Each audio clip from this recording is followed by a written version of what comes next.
مذاکراتي پلاوي پر ژر تعینولو د واشنګټن ټینګار. یو شمېر سیاسي څېرې وایي د مذاکره کوونکي پلاوي د ټاکلو اصلي مانع حکومت دی.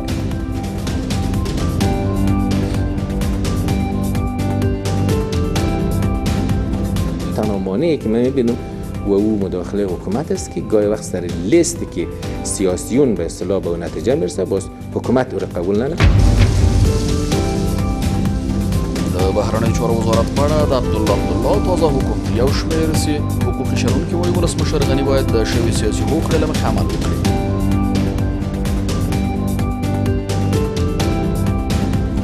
په سیاسي لحاظ باندې اشرف غني ولسمشر اشرف غني ته د دې اړتیا وله او دا چې په دغسې مسایلو کې همغږي ولري. او د کرونا ویروس په اړه پر واشنګټن د بیجینګ نیوکه. چین وایي امریکا متحده ایالات د دې ویروس په اړه بې ځایه اندېښنې خپروي.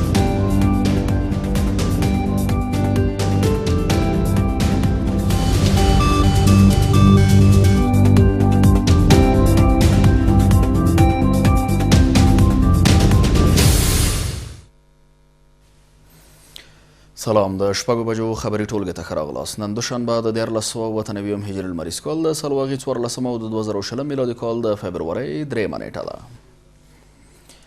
دا هم پوره خبرونه وایاند سید ادریس سادات. د بین الافغاني مذاکراتو لپاره د هر څه ژر همه شموله مذاکراتي پلاوی وټاکل شي. په کابل کې د امریکا متحده ایالاتو سفارت د یوې اعلامیې په خپرولو سره ویلي چې زلمي خلیلزاد له حکومت او سیاسي اړخونو سره په وروستۍ لیدنه کې د بین الافغاني مذاکراتو لپاره د همه شموله مذاکراتي پلاوي پر ژر ټاکل کېدو ټینګار کړی. مایک پامپیو ډاډ ښودلی چې له وسله طالبانو سره د سولې هوکړې لاسلیک ته نږدې دي، خو یا د ډله د تاوتریخوالو کمولو لپاره جدي ګامونه پورته کړي. په ورته مهال سیاسي شخصیتونو حکومت د مذاکراتي پلاوي د ګمارلو په برخه کې اصلي مانع ګڼي او وایي افغان سیاستوال د پلاوي پر ګمارنې کار کوي خو حکومت پر وړاندې خنډ دی. بلخوا د ولسمشر ویاند وایي د تاوتریخوالو کمولو پرمختګ نه دی، باید جګړه پای ته ورسول شي. د افغان سولې په برخه کې د متحده ایالاتو ځانګړي استازي زلمي خلیلزاد له حکومتي چارواکو او افغان سیاسي جهتونو او شخصیتونو سره تر لیدنو او مشورو وروسته خپل سفر پای ته رسولی دی. په کابل کې د امریکا سفارت د یوې اعلامیې په خپرولو سره وایي چې زلمي خلیلزاد له افغان چارواکو او سیاسونو سره په لیدنو کې د بین الافغاني مذاکراتو لپاره د همه شمول مذاکراتي پلاوي ګمارلو باندې ټینګار کړی دی. په دې ټولو لیدونو کې ټینګار شوی چې د بین الافغاني خبرو لپاره باید ژر تر ژره یو ملي او ټولمنلی پلاوی وګمارل شي. امریکا له طالبانو سره په خبرو کې د تاوتریخوالي پر کمولو او د بین الافغاني خبرو پر پیل ټینګار او بحثونه کوي.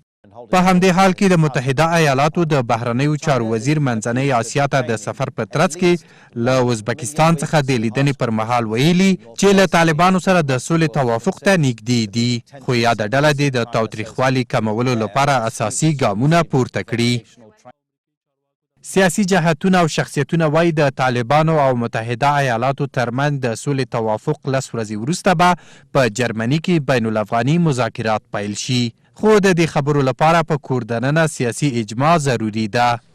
دوی وایي افغان حکومت د سولې مذاکراتو پر مخ بیولو لپاره د مذاکراتي پلاوي ګمارلو اصلي معنی دی او نه پرېږدي چې افغان سیاستوال یو جامع هیئت تعیین کړي. افغانستان هر وقت میتونه این مذاکره را با جانب طالب شروع کنه و مذاکرات بین الافغانی شروع شود.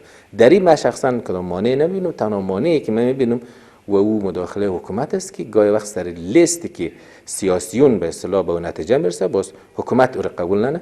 تا هنوز هم مانع ایجاد شد. توافقنامه میان طالبان و ایالات متحده امریکا امضا میشه. 10 روز بعد از آن مذاکرات بین الافغانی در یکی از کشورهایی که قبلا مشخص شده آغاز خواهد شد و جناب خلیلزاد تقاضا داشت که با وجود آمدن یک اجماع همه شمول و ملی یک امر به نهایت مهم و حیاتی به خاطر کامیابی پروسه صلح است. په ورته مهال د ولسمشر غني او زلمي خلیلزاد ترمنځ د سولې په تړاو تر ناستې وروسته د ارګ په خبرپاڼه کې د زلمي خلیلزاد له قوله وویل شول چې له طالبانو سره خبرو کې پام وړ پرمختګ نه دی شوی، خو خلیلزاد نورو سیاسي جهتونو سره ناسته کې له طالبانو سره مذاکراتو کې له پرمختګونو خوښي وښوده. اوس ارګ وایي چې د تاوتریخوالي کمولو په نامه پرمختګ نه غواړي بلکې جنګ باید پای ته ورسول شي. خو د سولې له جریان څخه باخبره کسان وایي د طالبانو او متحده ایالاتو ترمنځ د مسودې لاسلیک پر مهال تاوتریخوالی کمیږي او وروسته په اورباند او بین الافغاني مذاکراتو خبرې کیږي. پرمختګ زموږ د خلکو لپاره زموږ د حکومت لپاره هغه دا دی چې جګړه ختم شي. دې انتظار کوي تر څو طالبان لخوا هغه مشخص میکانیزم چې د جګړې د ختمېدو په برخه کې شته او دوی خپل ځواب ورکړي. نو تر اوسه خلیلزاد کوم خاص ځواب نه دی ترلاسه کړی. سویدې د امضا په زمانه کې هغه په یوه جمعه کې کېږي یا په 3 ورځو کېږي یا په 10 ورځو کېږي. هغو ورځو کې به تشنج هم کم وي او د آرامي فضا به رامنځته شوي وي. دا هغه دوران ده چې مسوده پکې امضا کېږي. هغه هر څو ورځې ونیولې 2 وي 3 وي کانفرانس چېرته دایریږي. د امریکا او طالبانو ترمنځ د سولې توافق لاسلیک په درشل کې د امریکایي لوري ټینګار په داسې حال کې دی چې د حکومت اجرایه رئیس د مذاکراتو لپاره د شرط وړاندې کول د بهیر ته د نه ژمنتیا په معنا یاد کړی دی. په همدې حال کې د حکومت اجرایه رئیس وایي له وسله طالبانو سره د مذاکراتو لپاره د شرط وړاندې کول سولې ته د نه ژمنتیا په معنا دی. عبدالله چې د وزیرانو شورا غونډې ته خبرې کولې وویل له بین الافغاني مذاکراتو وړاندې د تاوتریخوالو د کمېدو هرکلی کوي خو د افغانانو پر شرایطو به د رسمي مذاکراتو د پیل پر مهال بحث کیږي. عبدالله وایي د ولسمشرۍ ټاکنو د پایلو تر اعلان د ملي یووالي حکومت په خبر ځای دی او له ټاکنیز شکایتونو کمیسیون څخه غوښتنه کوي چې د قانون پر اساس پریکړه وکړي. له وسلواله طالبانو سره د سولې مذاکراتو د پیل لپاره د ملي یووالي حکومت مسؤلانو ترمنځ د نظر اختلاف لا هم پر خپل ځای دی او دواړه لوري پر خپل دریځ ټینګار لري. ولسمشرۍ ماڼۍ د مذاکراتو لپاره اوربند د اساسي شرط په توګه وړاندې کړی خو اجرایي رئیس وایي په دې برخه کې د شرط وړاندې کول سولې ته د نه ژمنتیا په معنا دی. عبدالله چې د وزیرانو شورا ناستې ته خبرې کولې وویل له بین الافغاني مذاکراتو وړاندې د تاوتریخوالي کمیدو له پریکړې هرکلی کوي. صحبت‌های مفصل با آقای خلیلزاد نماینده خاص ایالات متحده آمریکا داشتیم و در مورد ای که شرط گذاشتن برای شروع مذاکره ما یک بار دیگه اعلان میکنیم برای شروع مذاکره شرط نداریم اما در جریان مذاکره طبعا با نمایندگی یک هیئت همه شمول که نمایندگی از خواستهای اکثریت مردم افغانستان میکنه او شرط و شرایط و بحثای خودم میداشته باشه. برای شروع مذاکره شرط گذاشتن میتونه که تعلل نشان بده یا عدم تعهد نشان بده. عبدالله وایي د ملي یووالي حکومت به د ولسمشرۍ ټاکنو د پایلو تر اعلان پورې پر خپل ځای وي او صلاحیتونه یې خوندي دي. عبدالله له ټاکنیزو شکایتونو کمیسیون غوښتنه وکړه چې د ولسمشرۍ ټاکنو د پایلو په اړه خپله پریکړه د قانون پر اساس وکړي. کمیسیون شکایت انتخاباتی کار خود ادامه داده و امیدوار هستیم که در مطابقت با قانون و طرز العمل ها با شفافیت به مسائل برخورد بکنه و در مورد حکومت وحدت ملی زیاد بحث نمی کنم. همینقدر بازم تکرار می کنم که تا روز اعلان نتایج نهایی انتخابات حکومت وحدت ملی است لا غیر و مسائل دیگه شما رو دردسر نمیتونم. عبدالله داسې مهال د مذاکراتو لپاره د شرط پر وړاندې کېدو نیوکه کوي چې د افغان سولې لپاره د امریکا ځانګړي استازي غوښتنه کړې چې له طالبانو سره د مذاکراتو لپاره د همه شموله پلاوی وټاکل شي. اجرایي ریاست وایي په اوسنیو حساسو شرایطو کې هیڅوک د بدلونونو د راوستلو حق نه لري.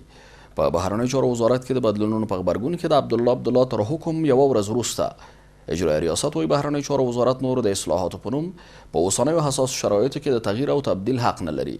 بلخوا ولسمشرۍ ماڼۍ وایي اشرف غني اصلاحاتو ته جدي دی او په بهرنیو چارو وزارت کې به د چارې ته دوام ورکړي. حقوق شنونکي وایي د اوسني حکومت بنیاد د اساسي قانون خلاف د یوې سیاسي توافقنامې پر اساس ایښودل شوی او ولسمشر مکلف دی چې د هوکړې ته درناوی ولري. په حکومتي ادارو کې د وروستي تغیراتو په تړاو د ارګ او سپیدار ماڼۍ ترمنځ کشمکشونو د زیاتوالي په تړاو تشویشونه زیات شوي دي. د حکومت اجرایي رئیس تېره ورځ د یو حکم په صادرولو سره په عاجله توګه بهرنی چارو وزارت کې د تغییراتو او اصلاحاتو بهیر د درولو غوښتنه وکړه او ټینګار وکړ چې تر اوسه د ټاکنو نتایج روښانه نه دي او باید دغه بهیر ودرول شي. اجرایي ریاست وایي د عبدالله حکم کې بهرنی چارو وزارت ته په واضح توګه سپارښتنه شوې څو په اوسنۍ حساسو شرایطو کې د اصلاحاتو په نوم د تغییراتو بهیر ودروي. به وزارت خارجه افغانستان هدایت داده شده که به هیچ صورت اونا نه حق داره و نه صلاحیت از را داره که در این شرایط حساس دست به تغییرات و تحت نام اصلاحات گزینش‌های سلیقه‌ای بزنه. په ورته مهال ارګ وایي چې ولسمشر غني د دولت په راس کې دی او بهرنی چارو وزارت کې اصلاحاتو ته جدي دی او ورته لومړیتوب لري. د ولسمشر ویاند وایي د اصلاحاتو بهیر نه درول کیږي. د افغانستان ولسمشر د اصلاحاتو په برخه کې ډیر جدي دی، خپل اصلاحات راولي. اصلاحات باید راشي، زموږ نهادونه د دوی کاري مسؤلیت باید لوړ شي. نو یو حتمی او ضروري امر دی او د یو مهمو لومړیتوبونو څخه دی تر څو موږ وکولی شو خپل حکومت اصلاح کړو او د خلکو دپاره خدمات عرضه کړو، خاصتا د بهرنیو چارو وزارت چې د افغانستان د بهرنی سیاست په برخه کې دوی باید ډیر موثر تمام شي. خو د حقوقي چارو شنونکي د بهرنی چارو وزارت په تړاو د عبدالله حکم او روانو کشمکشونو ته په اشاره وایي چې د اوسني حکومت بنیاد د اساسي قانون خلاف د یوې سیاسي توافقنامې په اساس ایښودل شوی او ولسمشر مکلف دی چې دغه توافقنامه په واک کې له خپل شریک سره رعایت کړي. په سیاسي لحاظ باندې اشرف غني ولسمشر اشرف غني ته د دې اړتیا ولا او دا چې په دغسې مسایلو کې همغږي ولري، ځکه دا له یوې خوا ملي حاکمیت ته باندې ملنډې وهل دي د موږ، له بلې خوا نه د خلکو اعتبار د حکومت او حکومتدارۍ په مقابل کې ضعیفوي، او له بلې خوا نه د حکومت او د سرانو ترمنځ نورې سیاسي ستونزې هم راولاړوي. بهرنی چارو وزارت کې د وروستیو تغییراتو د درولو په تړاو د عبدالله حکم داسې مهال دی چې په اجرایي ریاست کې سرچینې وایي عبدالله به ډیر ژر د خپل سهمي وزیرانو او والیانو تعینولو په هدف فرمانونه صادر کړي. د ټاکنیزو شکایتونو خپلواک کمیسیون وایي ټاکل شوی چې سبا د شکایتونو د ارزونو په اړه خپله پریکړه اعلان کړي. یاد کمیسیون د دوشنبې په ورځ تر ناوخته به د شکایتونو د ارزونې پروسه وروستۍ او د سې شنبې په ورځ به یې په اړه خپله پریکړه اعلان او د پلي کېدو لپاره به یې د ټاکنو خپلواک کمیسیون ته واستوي. د دې کمیسیون یو غړی قطب الدین رویدار د ټاکنو له خپلواک کمیسیون غواړي چې د دوی له پریکړې وروسته د ټاکنو وروستۍ پایلې ژر تر ژره اعلان کړي. په داسې حال کې چې د ولسمشریزو ټاکنو د ابتدایي پایلو له اعلانېدو څخه څه کم 2 میاشتې تیریږي، د ټاکنیزو شکایتونو خپلواک کمیسیون وایي چې د شکایتونو د ارزونې پروسې په اړه به د سې شنبې په ورځ خپله پریکړه اعلان کړي. د شکایتونو کمیسیون یو تن غړی قطب الدین رویدار وایي چې د دوشنبې په ورځ تر ناوخته به د شکایتونو د ارزونې پروسه نهایي او د سې شنبې په ورځ به یې په اړه خپله پریکړه اعلان کړي. رویدار وایي چې دوی به خپله پریکړه له اعلان وروسته د تطبیق لپاره د ټاکنو خپلواک کمیسیون ته واستوي.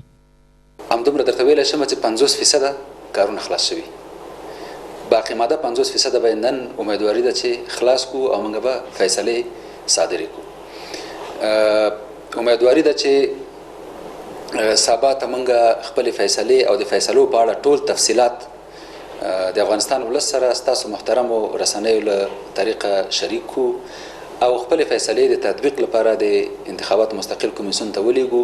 قطب الدین رویدار وایي چې د شکایتونو له ارزونې وروسته دغه پروسه زمانګیره نه ده او باید د ټاکنو خپلواک کمیسیون په یوه اونۍ کې د ټاکنو وروستۍ پایلې له خلکو سره شریکې کړي. فکر کوم چې دغه شرایط چې موږ د خپلو فیصلو د تطبیق په اړه باندې ګدو دا به ډېر زمانګیره نه وي، وختګیر به نه وي او د انتخاباتو کمیسیون باید د خلکو انتظار را لاند کړي او د یوې هفتې یا 10 ورځو په جریان کې باید خپل کار ترسره کړي او نتیجه اعلان کړي. په ورته وخت کې د رڼو ټاکنو بنسټ یا ټیفا او د یو شمېر سیاسي احزابو استازي د کمیسیونونو پر استقلالیت نیوکه کوي او دواړه کمیسیونونه د قانون پر نقض تورنوي. دوی د ټاکنیزو شکایتونو کمیسیون څخه غوښتنه کوي چې نور د ولس په انتظار کې نه پرېږدي او خپله نهایي پریکړه د اعلان کړي. امروز ما می‌بینیم که کمیسیون سهم شکایت انتخاباتی هر روز نتایج انتخابات را به تأخیر می‌اندازد. ما امروز می‌خواهیم که صحبت بکنم و جدا از کمیسیون سهم شکایت تقاضا بکنم که بیشتر از این مردم افغانستان در انتظار نماند. و این کمیسیون‌ها آیسا به طرف ناکامی هستند به دلیل که تا امروز کارکردشان بعد از روز انتخابات برای ما قناعت بخش نبوده، نه از نقطه نظر تکنیکی، نه از نقطه نظر حقوقی و نه از نقطه نظر استقلالیت. د ټاکنیزو شکایتونو خپلواک کمیسیون داسې مهال د سې شنبې په ورځ د شکایتونو د ارزونې په اړه د خپلې پریکړې د اعلان خبره کوي چې په دغه کمیسیون کې د تیرې سې شنبې له ورځې راهیسې د ولسمشریزو ټاکنو د جنجالي ریو په اړه بحثونه روان دي. بلخو بیا د رڼو ټاکنو بنسټ وایي دویم پړاو ته د ولسمشریزو ټاکنو د تلو احتمال زیات دی. د یاد بنسټ چارواکو نن د یوې خبرې غونډې په ترڅ کې وویل چې ټاکنیز کمیسیونونه تر سیاسي فشار لاندې دي او نشي کولی چې په خپلواکه توګه پریکړه وکړي. ټیفا وایي پر ټاکنیز شکایتونو کمیسیون شک لري چې دوی به ټاکنیز عدالت ټینګ کړي. چارواکي وایي داسې معلومات ترلاسه کړي چې ښایي انتخابات دویم پړاو ته ولاړ شي.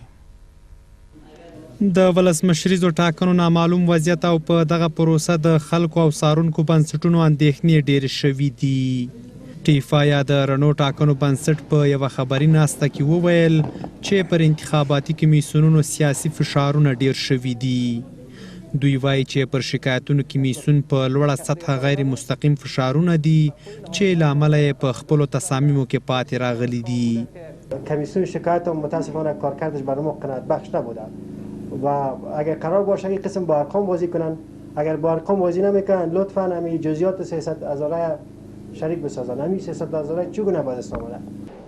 ټیفا یا د رڼو ټاکنو بنسټ وایي چې دوی د شکایتونو کمیسیون پر پریکړو شک لري چې انتخاباتي عدالت به تامین کړي. مسؤلین زیاتوي چې ټاکنیز کمیسیونونه په یو مبهم وضعیت کې قرار لري او هر ډول استقلالیت یې له لاسه ورکړی. ټیفا ټینګار کوي چې داسې معلومات ترلاسه کړي چې ښایي ټاکنې دویم دور ته لاړې شي. این تصویر کلان همی بود که ممکن انتخابات بره بر یک مسیر دیگه بره و امکان داره حتی بدل و دو بره تا جزئیاتی که ما به دست آورده بودیم. د افغانستان په 34 ولایتونو کې د رڼو ټاکنو بنسټ د څارنې په اساس لیدل کیږي چې ټاکنیزو کمیسیونونو په 12 مواردو کې انتخاباتي قوانین او په 24 مواردو کې طرز العمل او لوایح نقض کړي دي. کمیسیون مستقل انتخابات یک مورد قانون اساسی افغانستان که ماده 61 قانون اساسی هست نقض کرده در یکی از تصمیم گیری های خیش و 17 مورد قانون انتخابات نقض شده و 24 مورد طرز العمل ها و لوایح نقض شده و متاسفانه در کنار از این مسائل 7 مرتبه تقویم انتخاباتی هم از طرف کمیسیون انتخابات و کمیسیون شکایات انتخاباتی هم نقض شده. د رڼو ټاکنو بنسټ یا ټیفا په داسې حال کې دویم دور ته د انتخاباتو د تګ خبره کوي چې تر اوسه پورې د شکایتونو کمیسیون خپلې چارې نه دي نهایي کړي. په کندوز ولایت کې د بهرنیو ځواکونو په یو هوایي برید کې یو روغتیايي مرکز ویجاړ شوی دی. راپورونه وایي تېره ورځ د کندوز ولایت په ګلتپې ولسوالۍ کې د امریکایي ځواکونو لخوا د BHC په نوم پر یو کلینیک هوایي برید شوی چې له امله یا روغتون او ټول وسایل له منځه وړل شوي دي. خو ملي دفاع وزارت وایي په دې برید کې 4 طالب وسلوال وژلي دي. په زرګونه تنو په پکتیکا ولایت کې د وسلوالو غلو لخوا د 2 ورونو د وژل کېدو په غبرګون لاریون وکړ. د پکتیکا ولایت په مرکز خرنه کې تیر ماښام د غلو لخوا 2 هټیوال وژل شوي یو بل تن ټپي شوی دی. د یادې پیښې په غبرګون کې په زرګونه تنو په مرکز خرنه کې لاریون وکړ او د وژل شوي کسانو جسدونه د اعتراض په ډول د ولایت مقام مخې ته راوړي ول. لاریونوال وایي امنیتي چارواکي په خپلو چارو کې پاتې راغلي او د پیښې عاملان باید پیدا او د قانون منګولو ته وسپاري.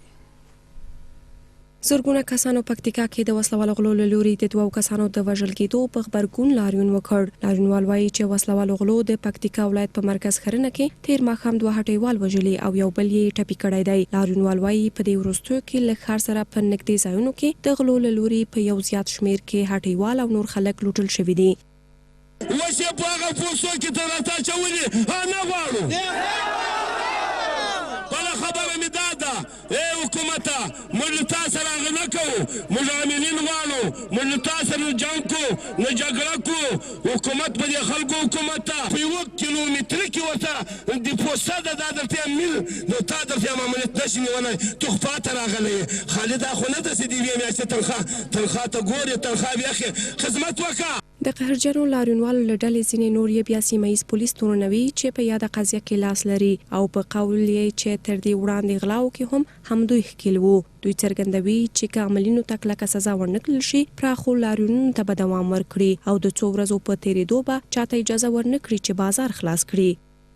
د قومندان راتګ سره ډېره بېمه دغه راغلې ده هېڅ امنیت نشته غلا ډېره سوې ده په ښار کې غلا ډېره سوې ده خلک خپل کاروبارو ته نشي تللی خلک په جوب کې پیسې نشي ګرځولی په صرافانو کې نشي شولی که لږ پرې وکړي وش په بازار به بند وي موږ یې غواړو خامخا یې غواړو که نه یې دا قومندان چې ته تنخواوې ته خورې ډالر یې تا ته راځي صابونه تا ته راځي د تا په سها کې ده دغه د تا سها ده ته بیا خامخا حاضره وې سینې کې حاضر تا نه غواړو د پکتیکا کې نه غواړو دا سړی نه غواړو هېڅوک نه غواړو. د دوو وژل شوو کسانو پلار حاجي نیاز خان وایي له ده سره د شوي ظلم باید جدي څېړنه وشي او قاتلین یې باید علني سزا وویني. هغه وویل چې دواړو زامنو یې دوه مېرمنې درلودې او د هر یوې نږدې 10 کوچني ماشومان پاتې شول. شهیدان دي دوه ښځې پاتې دي 12 اولادونه پاتې دي. امنیه قومندان سي ده که چیرې د دې موږ له اخباره کړای دی په هر امکان باندې برابر ده هر امکان سره ورسره مګر اوس د لعنت یې پې او په دې سره د خدای مسیارانو هم لعنت یې سي موږ خرڅوي خدای مسیارانو موږ خرڅوي د ما دا ویل دي دغه ورونو ته دغه ځوانانو ته ما د قسم په خدای چې له کوره یو یې هغه نه کېول چې په کور کې 3 او 2 نه کېول په تا باندې ششپه قسم کې د پکتیکا خلکو ته دا خلک ډک دي د پکتیکا په خلکو باندې نن ایستل او ورځې ناست دي. خو د پکتیکا امنیه قومندان وایي پر ټول توان هڅه کوي تر څو د پیښې عملین ژر تر ژره د قانون منګولو ته وسپاري. نوموړی وایي دا یو ځانګړې ډله ده چې په وروستیو ټولو غلاو کې ښکیل دي خو پولیس به ډېر ژر دا ډله د قانون منګولو ته سپاري او کلکه سزا به وویني. یاد دې وي چې له تېرو څو ورځو راهیسې د ښرنې ښار اړوند په بېلابېلو سیمو کې د غلو له لوري ډېری هټیوال صرافان او سوداګر لوټل شوي چې تر دې وړاندې هم ځایي خلکو له دې څخه شکایتونه کړي او پولیس یې د غلو په نیولو کې ناوسه بللې. واشنګټن له وسلوالو طالبانو غواړي چې د تاوتریخوالو د کمولو په اړه د هوډ ښکاره کولو لپاره عملي ګامونه پورته کړي.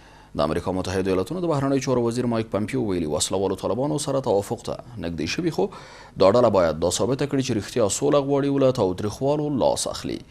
هغه زیاته کړې د مخه هم وسلوالو طالبانو سره د سولې د توافق لاسلیک کېدو ته نږدې شوي ول چې دا ډله په دې کې پاتې راغله چې د تاوتریخوالو د کمولو لپاره خپل هوډ او ظرفیت وښیي. پامپیو دا څرګندونه داسې مهال کوي چې وسلوالو طالبانو په دې وروستیو کې وویل د سولې په روانو مذاکراتو کې د امریکا متحده ایالاتونو له ډېرېدونکو غوښتنو او وړاندیزونو نور تنګ شوي دي. د امریکا بهرنیو چارو وزیر مایک پامپیو طالبانو سره یو توافق ته د نږدې کېدو خبر ورکوي. هغه د دوشنبه په ورځ د ازبکستان د سفر پر مهال ویلي چې اوس دغه توافق د متن پر سمون کار روان دی. پامپیو وایي پخوا هم طالبانو سره د هوکړې لاسلیک ته نږدې شوي وو خو هغه مهال طالبانو جدیت ونه ښود او خبرې ناکامه شوې. لګیا یو د سولې او پخلاینې پر پلان کار کوو په جملو او کامو یې کار روان دی. پخوا هم یو ځل دغه توافق ته چې دواړه خواوې به عمل پرې کوو نږدې شوي وو خو هغه مهال طالبان ونه توانېدل چې د تاوتریخوالي د کمېدو لپاره لیوالتیا او ظرفیت وښیي. د امریکا بهرنیو چارو وزیر اوس ټینګار کوي چې طالبان باید دا ځل د توافق له لاسلیک کېدو وړاندې عملاً داسې نښې نښانې څرګندې کړي چې د تاوتریخوالي کمېدو ته ژمن دي او د دغه کار توان لري. موږ اوس بیا له طالبانو څخه د دې غوښتونکو چې د تاوتریخوالي د کمېدو لپاره د خپلې لیوالتیا او وړتیا د ښودلو په هدف څرګند شواهد وړاندې کړي. په دې توګه به ګواښونه کم او د بین الافغاني ډیالوګ محتوا ډېره لنډمنه نه وي. هیله من یو دې هدف ته ورسیږو لا نه یې رسېدلي او ځینې کارونه پاتې دي. پامپیو دا څرګندونې داسې مهال کوي چې طالبانو په دې وروستیو کې وویل د سولې روانو مذاکراتو کې د امریکا له ډیریدونکو غوښتنو نور تنګ شوي دي. په ورته مهال کابل کې د امریکا سفارت د زلمی خلیلزاد د 2 ورځني سفر پای کې په یو اعلامیه کې له افغانانو غوښتي چې د بین الافغاني خبرو لپاره ژر یو جامع مذاکراتي هیئت وټاکي. بهرني خبرونه به تر لږ ځنډ وروسته وړاندې شي.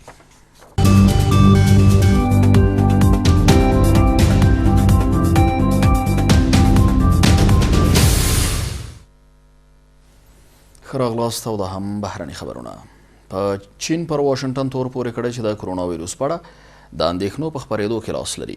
بیجینګ دغه څرګندونې وروسته له هغې کړي چې امریکا متحده ایالات د دې ویروس د خپرېدو له ویرې بیړنی روغتیایي وضعیت اعلان کړه او د هغو بهرنیو اتباعو پر ورتګ بندیز ولګاوه چې په دې وروستیو کې چین ته تللي.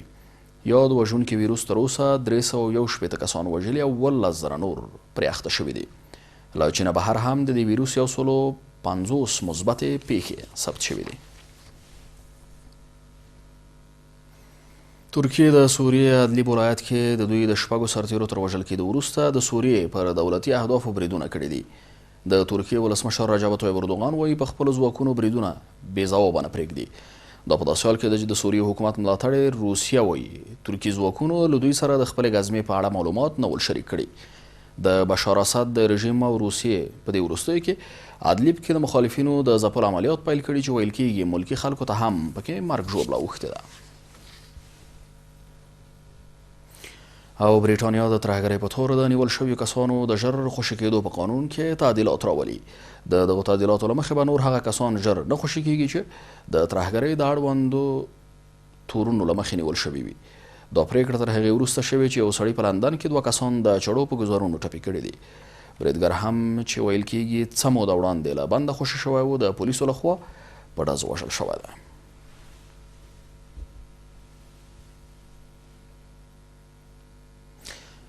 خبري ټولګه مو په همدې ځای پای ته رسیږي. له ملتیا مننه کوم. تر بیا ښې چارې ښه وخت.